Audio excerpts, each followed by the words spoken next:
تھی فرشتوں کو بھی حیرت کہ یہ آواز ہے کیا، عرش والوں پہ بھی کھلتا نہیں یہ راز ہے کیا۔ تو فرشتوں کو بڑی حیرت ہوئی کہ یہ آواز کہاں سے آ رہی ہے، اور آسمان والوں کو یہ راز پتہ ہی نہیں چل رہا تھا یہ کون یہ شکوہ کہہ رہا ہے۔ تاس سر عرش بھی انسان کی تگ و تاز ہے کیا، کیا یہ انسان کی آواز عرش تک پہنچ گئی؟ فرشتے کہنے لگے آ گئی خاک کی چٹکی کو بھی پرواز ہے کیا، کیا جو خاک تھی مٹی کی جسے مٹی سے انسان کو بنایا تھا کیا وہ آسمان تک پہنچ گیا۔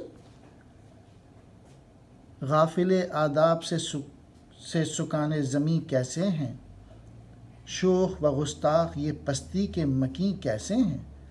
تو فرشتے کہنے لگے کہ ان کو آداب نہیں ہے، انسانوں کو، یہ زمین میں رہنے والے یہ شوخ بھی ہیں، بڑی شوخی بات کرتے ہیں لیکن گستاخ ہیں۔ یہ کیسے لوگ ہیں جو کہ اس قسم کی باتیں کر رہے ہیں زمین سے، یعنی اقبال کی جو باتیں ہیں ناگوار گزری اوپر فرشتوں کو۔ اس قدر شوق کہ اللہ سے بھی برہم ہے، تھا جو مسجود ملائک یہ وہی آدم ہے۔ یعنی اس قدر شوق ہے اس کی باتوں میں کہ اللہ سے ناراض ہو رہا ہے، یہ وہی آدم ہے جس کو فرشتوں نے سجدہ کیا۔ عالم کیف ہے دانائے رموز کم ہے، ہاں مگر اس کے اسرار سے نامحرم ہے۔ یعنی عالم کیف سے سرور کی کیفیت ہے، اور بڑا دانا بھی ہے، عقل مند بھی ہے، سوجھ بوجھ رکھنے والا بھی ہے، لیکن یہ نا واقف ہے کہ کس طریقے سے بات کرتے ہیں، اور کوئی عزت و انکساری بھی نہیں ہے۔ ناز ہے طاقت گفتار پہ انسانوں کو، بات کرنے کا سلیقہ نہیں نادانوں کو۔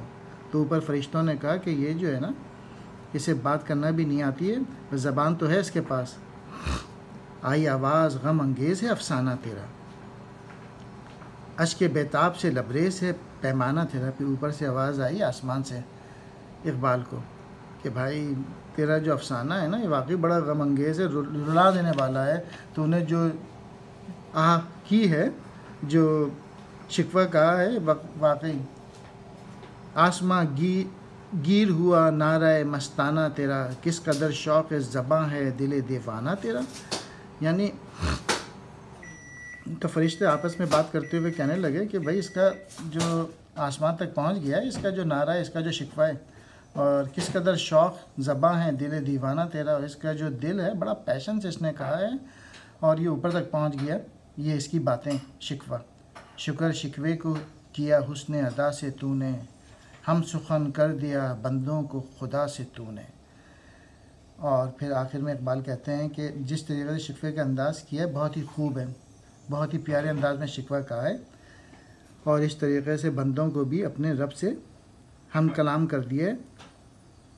شکریہ۔